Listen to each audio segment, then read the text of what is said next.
At 6, police launch an investigation into multiple allegations of parties at Downing Street during lockdown. It comes after new information uncovered by the civil servant Sue Gray was passed to the police. The Met is now investigating a number of events that took place at Downing Street and Whitehall in the last 2 years.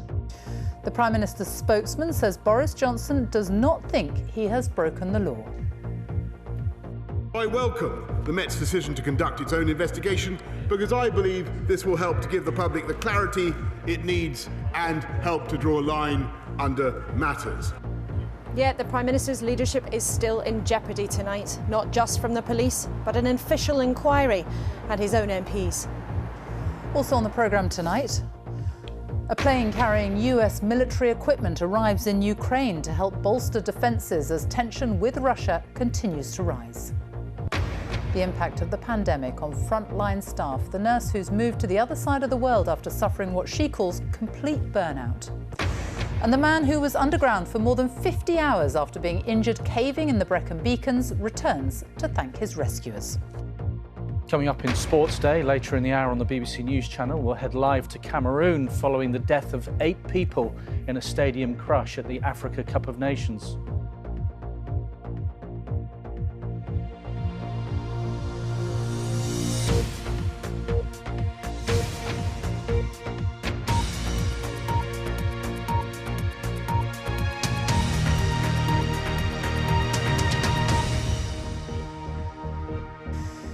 Good evening and welcome to the BBC News at 6. The Metropolitan Police has launched an investigation into allegations of multiple parties at Downing Street and in Whitehall during lockdown to establish whether coronavirus rules were broken.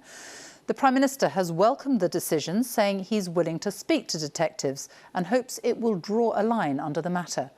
The head of the Metropolitan Police, Dame Cressida Dick, revealed this morning that the investigation was sparked after police were passed information uncovered by the civil servant Sue Gray during her inquiry into parties in government during the pandemic. It's not clear when her report will be made public. Here's our political editor, Laura Kuensberg. The law applies in every town, every city, every road and every house, and in the SW1 postcode of number 10.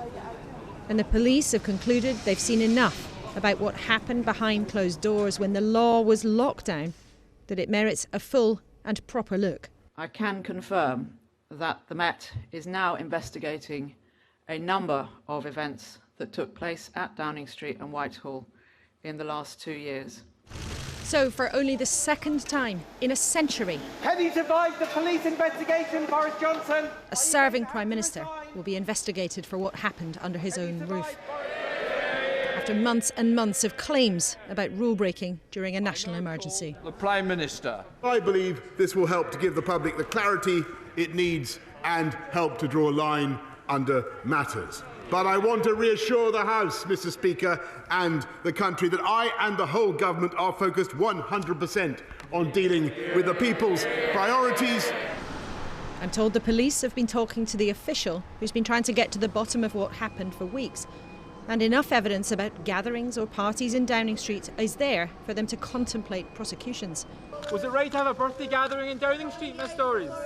More than a dozen events, including a celebration and cake around the cabinet table for the Prime Minister's birthday, have emerged. Will there be cake on the cabinet table today, Miss Truss? But when ministers were there, around that same table this morning, Boris Johnson made no mention of the police investigation he already had been told about.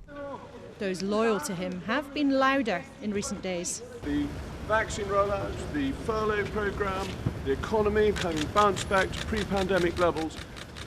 The leadership of Boris Johnson this country has been so brilliant. But even before the police or official report, there have been plenty of private Tory recriminations for the chaos. I've not been invited to any parties. All of it more fuel for the opposition parties. So it seems, Mr. Speaker, potential criminality has been found in Downing Street. What a truly damning reflection on our nation's very highest office. We cannot go on with this chaotic government. Will he advise his boss to do the right thing in the national interest and resign. Can we please have a sense of proportion over the Prime Minister being given a piece of cake in his own office by his own staff? The timing and complexities of a police investigation could slow down the Tory party's rush to judgment on Boris Johnson. Conversations among MPs over there who have the power to determine his future may be put on pause. Yet one former minister said, there is no universe where a police investigation into Downing Street is a good thing in the real world. The Tories, who like to be seen as the party of law and order, are facing serious political disorder of their own. Laura Kunsberg, BBC News, Westminster. So, police are now investigating potential breaches of COVID regulations at a number of events in Downing Street and in Whitehall. Our Home Affairs correspondent Daniel Sanford reports on what they will look at and considers why the police didn't act sooner. For months, arguments around alleged parties in Downing Street and its garden have swept through Whitehall, while London's main police force has kept quiet, saying only that it was in touch with Sue Gray, who is leading the Cabinet Office investigation. So why is the Met investigating now? This morning, the force's most senior officer said 3 factors might lead to them investigating COVID rule breaches from many months ago. My 3 factors were and are: there was evidence that those involved knew or ought to have known that what they were doing was an offence. We're not investigating would significantly undermine the legitimacy of the law, and where there was little ambiguity around the absence of any reasonable defence. And what will the police look at? The starting point will be what Sue Gray has already uncovered. The investigation itself should be reasonably straightforward. Now police have decided which of the events at Downing Street was potentially illegal.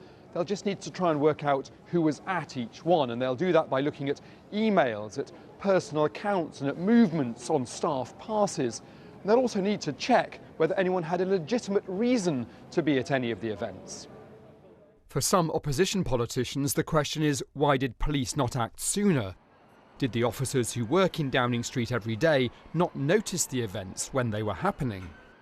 It sounds like there was a culture of law-breaking parties rather than a single one-off event.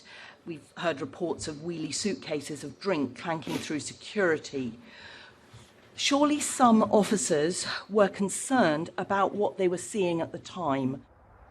Last March, in this Warwickshire garden, Kieran McCardle and 3 friends had a small birthday party. The police arrived within the hour and fined him. He wants Whitehall partygoers to face the same punishment.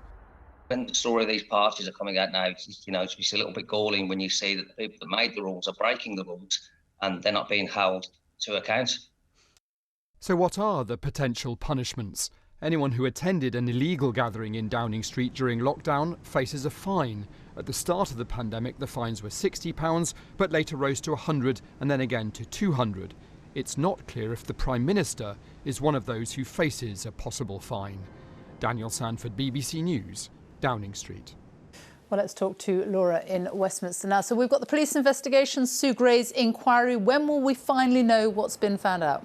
Well, Sophie, it's all got very, very messy here in Westminster today. And remember the context of all of this. In the last month or so, more and more Conservative MPs have been wondering to themselves and in conversation with each other whether or not all of these allegations mean it's time to think about calling an end to Boris Johnson's leadership. Some of them want him to stay, but that's the background to all of this conversation. And that is why today's development with the confirmation of a police investigation really matters from a political point of view. Some people think, look, it could actually slow things down, buy Boris Johnson a bit more time.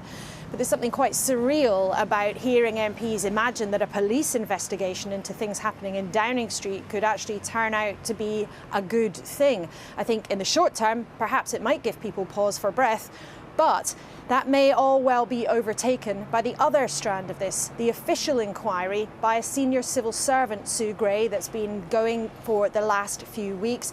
There's been a real sense of anticipation building here in Westminster that it could actually emerge as soon as tomorrow. But But there's also been a row over whether or not the Met actually felt it had to be delayed or whether Number 10 was trying to delay it.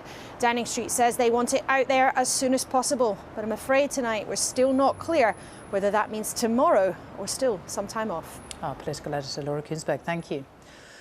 The Prime Minister has said Britain is prepared to deploy troops to protect NATO allies in Europe should Russia invade Ukraine.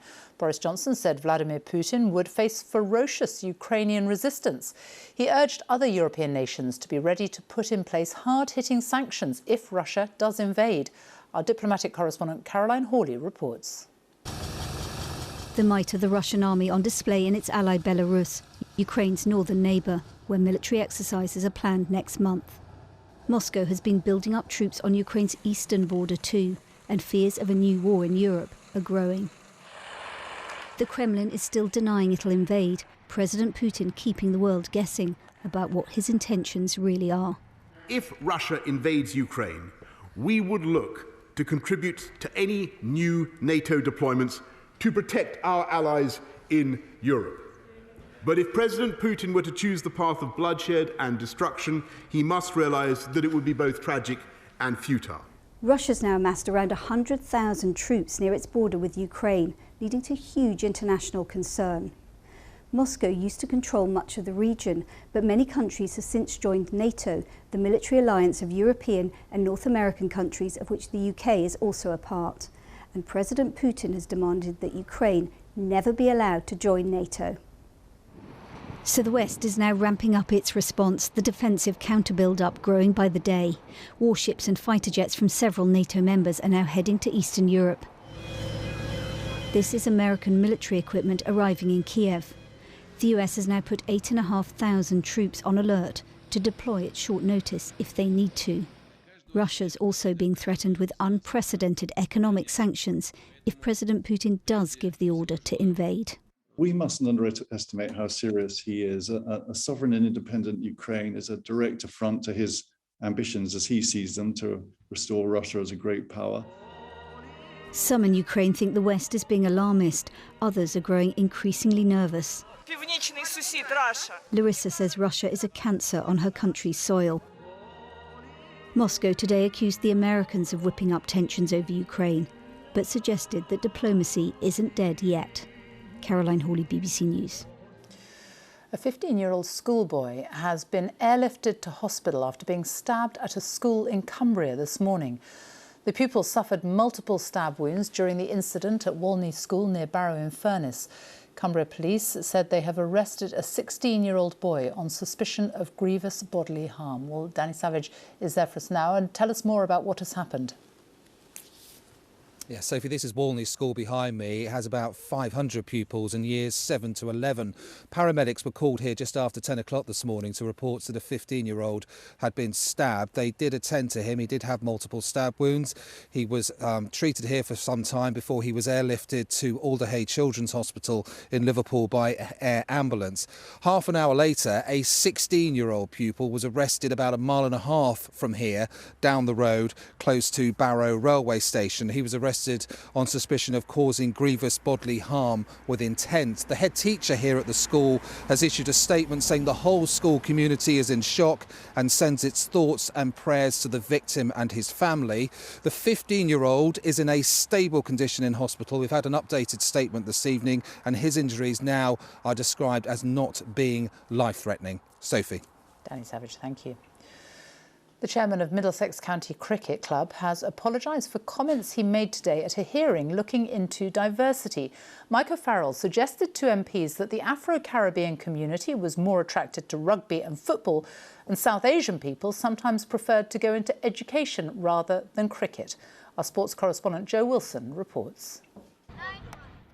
English Cricket's South Asian Action Plan, one initiative the ECB was keen to highlight today in front of a select committee. But when it came to explaining the barriers to diversity in the professional game, the chair of Middlesex County Cricket Club said this.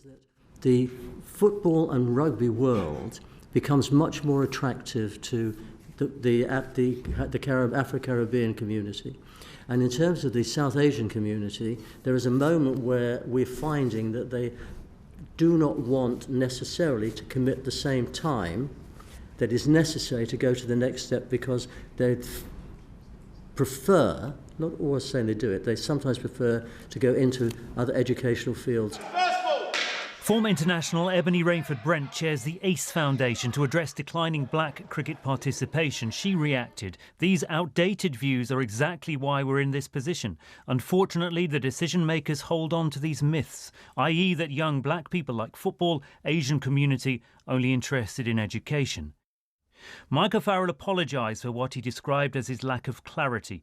I was aiming to make the point that as a game, cricket has failed a generation of young cricketers, he said.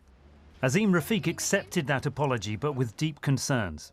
I just feel like clearly the counties and the game are still very much in denial, and that's a big worry.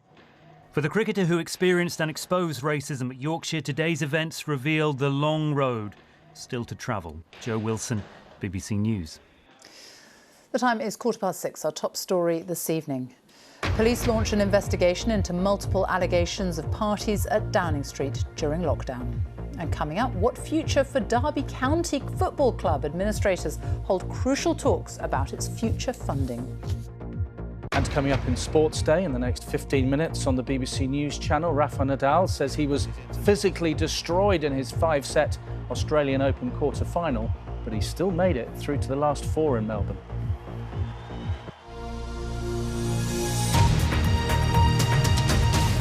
There is growing concern over staff shortages in the NHS in the wake of the coronavirus pandemic.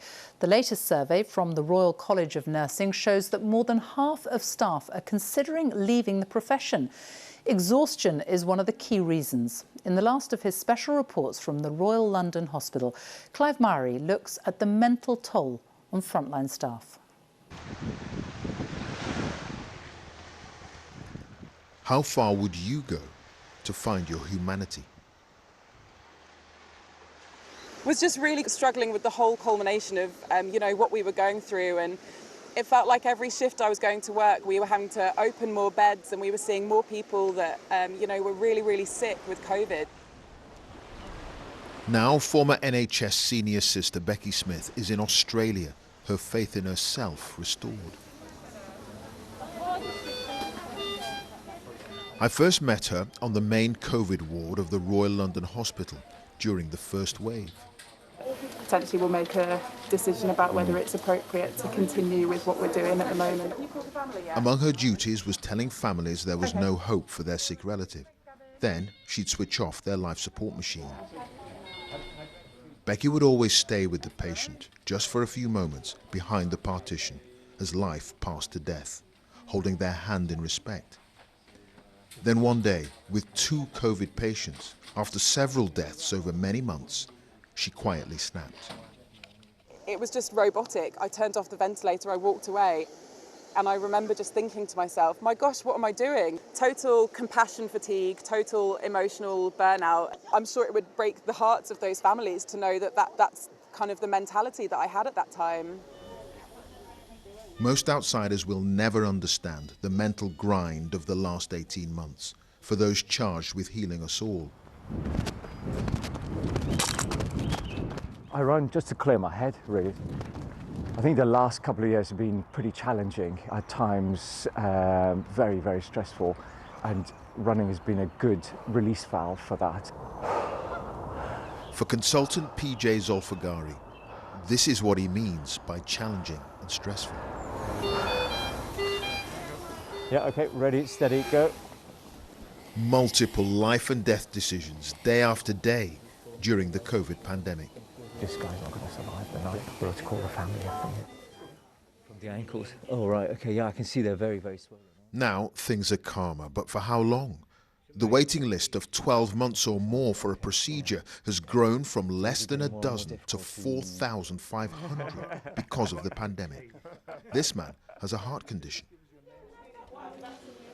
PJ, his case, of course, a reminder that the NHS has so many other things to deal with, not just COVID. I think we do now need to concentrate on all the other illnesses and issues that people have. So, no let-up for the NHS, even after the rigours of COVID. But how much more can staff take? Can you handle another wave, if there's another variant?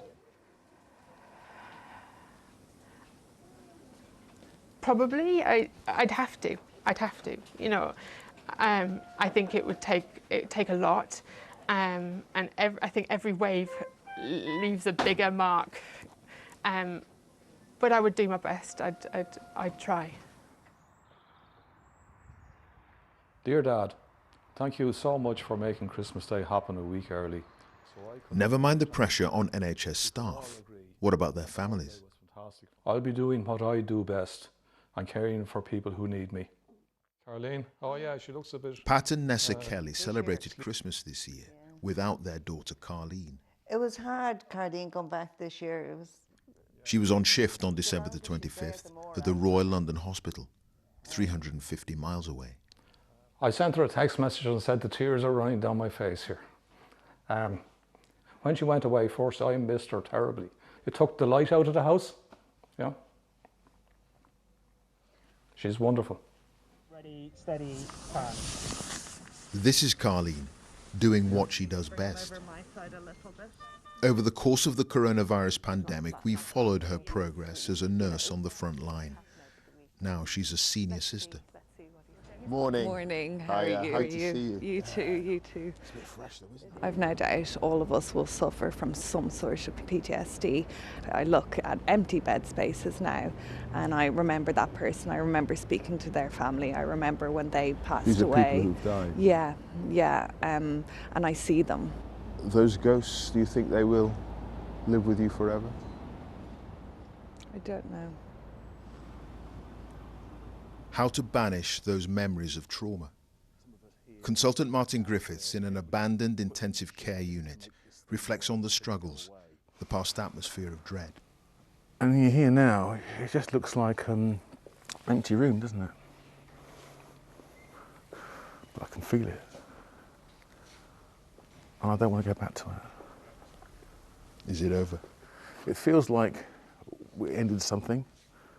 We're starting a new thing. But I don't want to live with a ghost. I want to put it to rest. I'm not sure we're going to do that just yet. Clive Myrie, BBC News.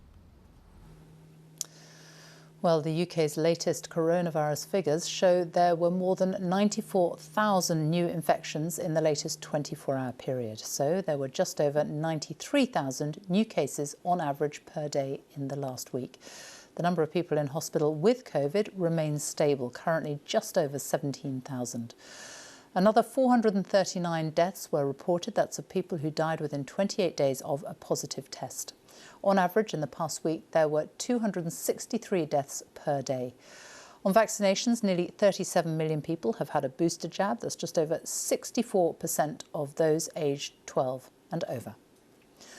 The UK economy will grow more slowly than expected this year as it recovers from the COVID pandemic. That's according to the International Monetary Fund.